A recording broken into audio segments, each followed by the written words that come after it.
begin by asking Mr. J.S. Gujral, first of all, with Sirma and with electronic manufacturers, what does the FTAs as well as the US trade deal mean in opening up the market and expanding the market potential and growth potential for the companies like yourself? I think it's been a dream come true for the electronic sector. We have been in the industry for 40 years. And as Piyushji said, we are stripped off all the demand by having the agreement with our competing countries. For the first time in the last 8-10 years, electronics has found a space at the head of the table. Yes. And I think it gives us an enormous opportunity to grow. Industry has to invest. Growth is not going to be easy. It's not like China, which had a 20 years of smooth run in a sort of a stadium with AstroTurf. Right. Current geopolitical environment is like you have to run a cross-country marathon. Yes. So the industry has to gear up. The government has done enough. Should it do more? Yes. Can it do more? A big question mark. They have their sort of limitations. Yes. I think industry has to invest in capability building. Yes. Capacity building is the easy thing. Right. Money is not a constraint today for credible industries. So you can get money from the market, from the debt, and you can create capacities. Capability is the challenge. Okay. And innovation. So we have to invest in R&D, on which I'll share my thoughts after the panelists have spoken. All right. So innovation is the nerve center. But for this CAPEX cycle to really pick up, two things are very important. That is the debt side and the equity side. The funding has to come from either of the two places.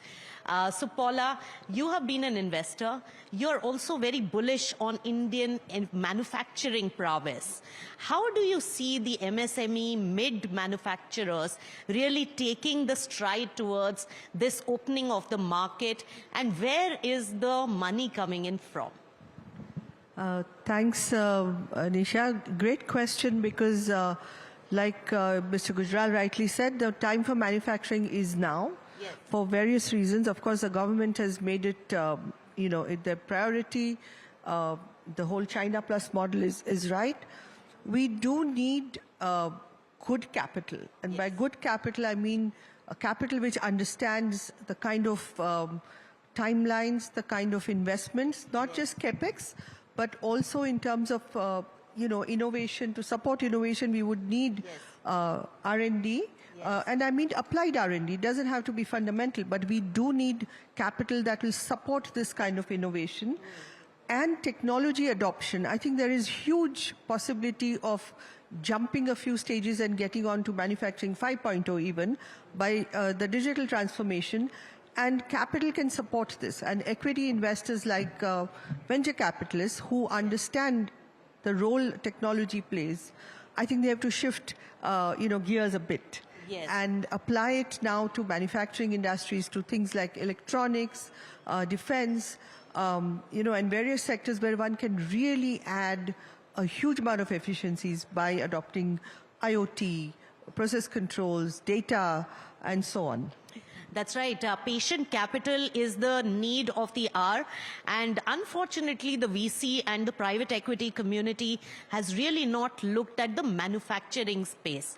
They look at other sectors, which are the few sectors of choice only.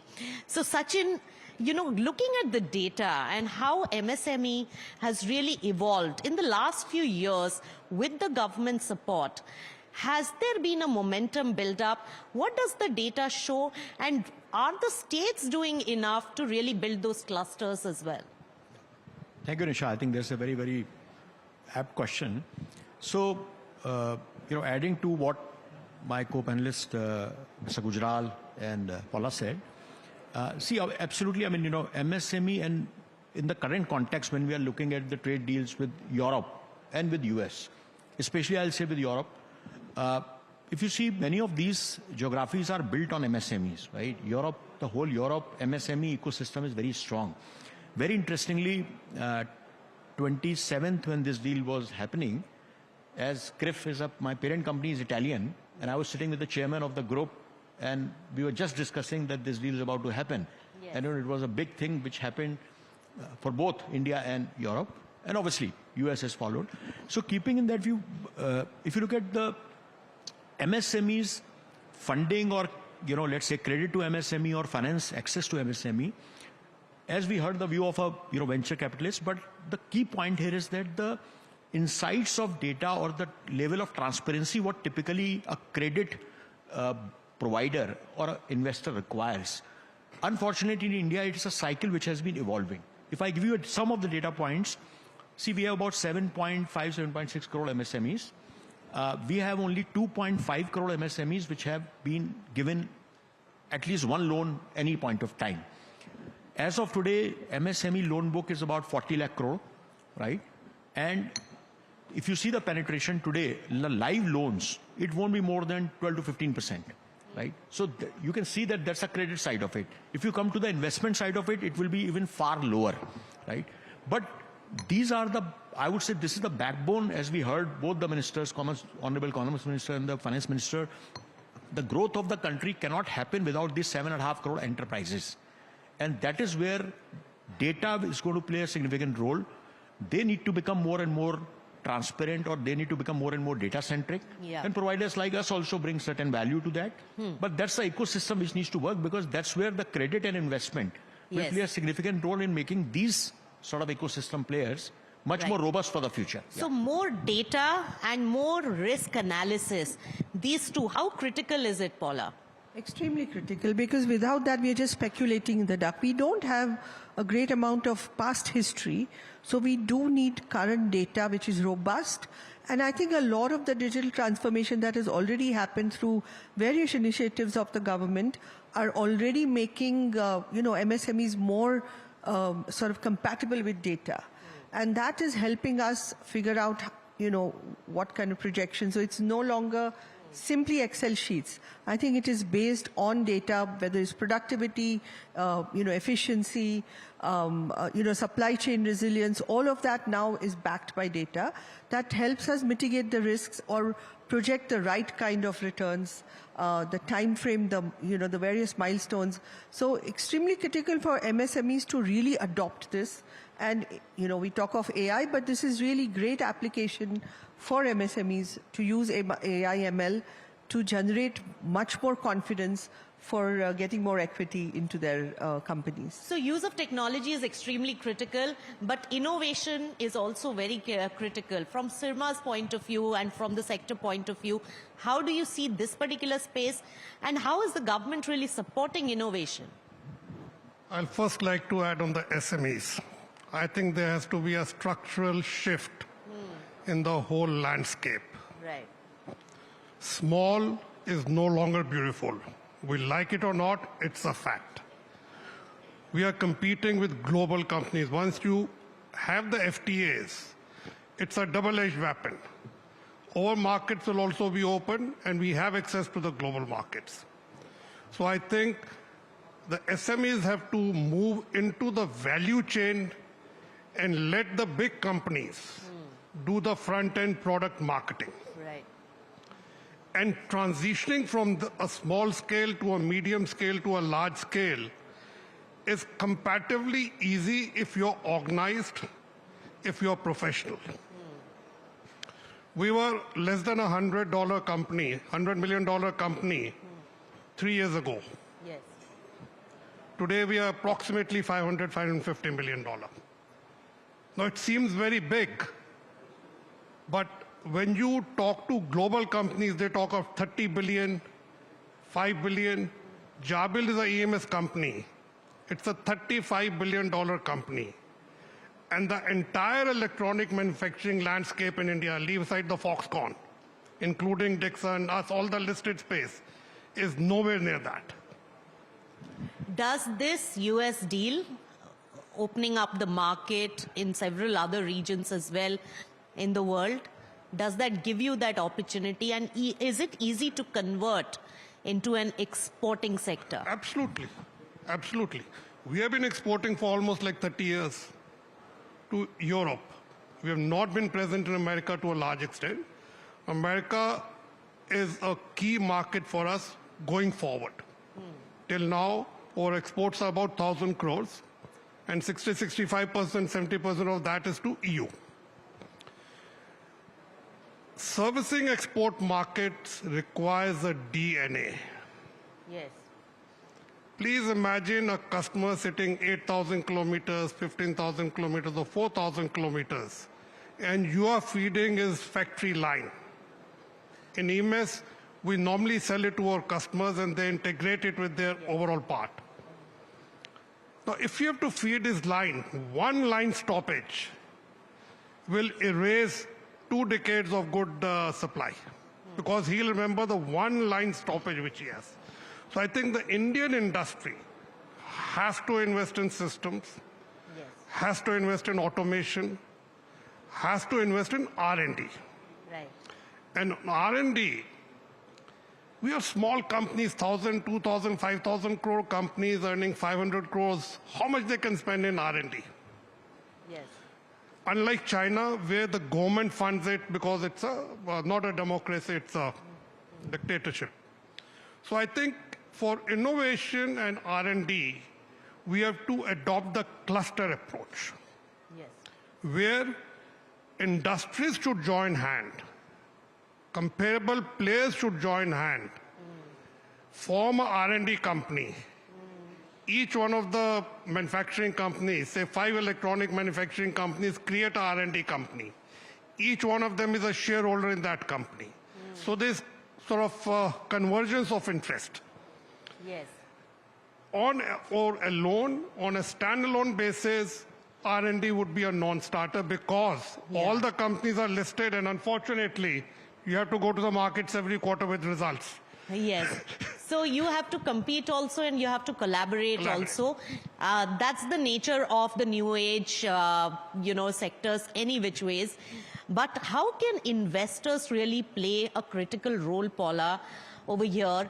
And will the opening of lucrative markets at lucrative tariff rates, will it attract equity investors into R&D, patient capital, because it will lead to higher exports and potential of higher income? See, if we want to grow this ecosystem, and it can be really lucrative, I think this is absolutely necessary. Your total R&D spend of our country is still less than 1%, even though it may have increased, but as a percentage it continues to be low.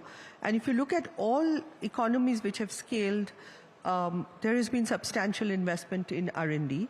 I think as patient capital, this is a key area of interest, and we have seen it in space, for example, and defense, that investors have come in and have funded with with very measured capital, albeit it has, started a whole phenomena in certain sectors that funding R&D can lead to innovation, and very quickly we have seen a couple of listings that have happened by funding R&D. They were from incubators, Agnikul and so on. So I think now there is a trend and there is a confidence. And most importantly, there are now role models.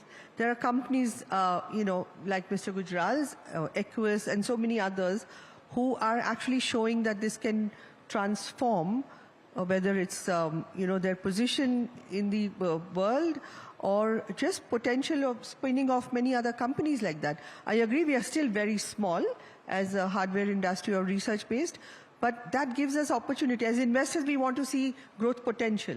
And I think that is now coming up. All right. So while equity investment is easier in terms of getting it in and utilizing it, but it's still a much more expensive way of really fundraising. But debt is what really fuels this particular space. And out of all my analysis and talks with MSMEs, the biggest concern and challenge in this space is the credit, availability of credit. Now, Sachin, from your vantage point of view, how is the credit risk developing? Many banks shy away from this. Also, the cost of acquisition is high. But how is the risk propensity? Because till that comes down, not many lenders would be attracted. Yeah, very valid question. So I'll just give a couple of data points and come to the specifics what you asked. So one more point which I wanted to bring to the table is that the MSMEs across the board, if you see across the states, we are seeing a slightly different kind of behavior from credit perspective. In fact, some of the states credit adoption is significantly higher. And if I give some of the reports we have published every quarter, in fact, as of last quarter, UP was almost 20%, 20.7% growth of credit, whereas some of the states were, let's say, at 10 to 12%. Now, why I'm giving this number? Because this number has some root causes. When you look at the credit assessment, you look at basically in a holistic manner. Now, sometimes some of the states have followed the approach of a cluster-based approach. Approach in UP is called ODOP, which is one district, one product. So basically, they have very innovatively created a sort of a pockets wherein your leather manufacturing, textile manufacturing, plastics manufacturing, even hardware manufacturing, it's happening in pockets. So for credit assessment also, it becomes very easy for a bank or NBFC because they exactly know that what kind of business this company is doing, what is the input, what is the output, who is a supplier and who is a buyer, right? Not only in addition, I mean, this is not about talk about the credit bureau or credit worthiness point of view. If you look at the business information data, which is also very crucial, because you'll have to look at three types of data. One is operational data, financial data, and then the credit risk assessment. Yes. I think operational data and financial data is also equally important. And that's where a bit of awareness, bit of education, literacy, etc. works, right? But coming back to the point what you said, definitely there is a bit of risk averseness in certain types of lenders. And also one point I want to make it here, credit is not just about credit. Credit is about at what cost you get the credit. Yes. In fact, if you get the credit at 10%, your competitiveness versus you take a credit at 18% is going to be significantly different because in some businesses, you just can't produce 8% extra profit to service that debt, right? So which means that the better you are in terms of your prudence, in terms of managing your financials, keeping your data, working with providers on submitting that to the right set of lenders, that's where the game changes. And that is precise the point wherein certain NBFCs have been very aggressive. And also the type of loan you take, which is if you take a secured loan, the loan will be at a much lesser risk, right? Yes. So, public sector banks and NBFCs have been very aggressive. Private sector banks are also there, but obviously they have to look at very cautious approach. I know it's a long answer, but I thought I'll give you a whole perspective of what is the credit cycle for MSME. So of late, the second-tier banks have started looking at MSMEs as a growth opportunity. But the cost of acquisition, the risk propensity has to really match. Paula, family offices can play a very important role in domestic pool of capital where they come from the industrial side, where they themselves know manufacturing. Can they play a bigger role in providing that much needed heft to the MSME sector? Absolutely, because this is a perfect match. We don't have to plan for non-linear returns, but prudent returns along with planning credit debt. So I think as industrial families or business families, we understand both are required. And it doesn't dilute, the balance sheet. It actually just strengthens it. So if there is equity infusion by, let's say, family offices or businesses, along with the understanding that, one can generate good debt, it's a win-win on both sides. And I think, getting sort of a more of a consortium approach here again, where, some of the family businesses come together or investors come together to really focus on this sector and collaboratively invest. I think that can be great. Corporate VCs is something that we have missed out completely in our country. Yes. But corporates really traditionally have also invested in smaller, companies, Yes. which can innovate much faster. They're more nimble, Yes. and that can really feed into the innovation that's been talked about, and really, bring in much more scale, much quicker. And then credit and so on will sort of dilute. Right. One big challenge, though, here is also along with credit, I think talent is another big challenge that we was spoke referred about. to. And we need skilling Yes. to again gain confidence for other families to invest. So last word on how, any suggestions on how skilling can be done, and can government get any suggestion on this? See, at the top level, the policy measures are well in place, but at the ground level, that culture is yet to percolate. Custom clearance is still a pain. There's a lot of inverted duty structure. You import a machinery at zero, but if you want to make that machinery and import some critical parts, you pay 10-15% duty. So we have been told that this is in the works. It should be a thing of the past. Yes. I think the crux here lies is scale. And for scale, industries like us, which are 5,000-7,000 crore companies, have to collaborate. Yes. The government has come out with a 1 lakh crore R&D fund, where 50% will be given as a low-cost debt at 3%, or something like that. Now, if I have to invest in R&D, my balance sheet would have a constraint. Yes. But if 4 companies can collaborate and say, we put in 2,000 crores in R&D over a period of 5 years or 7 years, the government gives 2,000 crores, and that company selects a product. There's no point of 10 companies doing R&D in the same product. All right, so collaboration and then government Private sector support. level. That is required in the mid to smaller companies to really attract talent and also attract rightful credit and therefore innovation. Thank you so much, all of you, for sharing your insights. Thanks to all of you for patiently hearing and participating in our conversation. Thank you.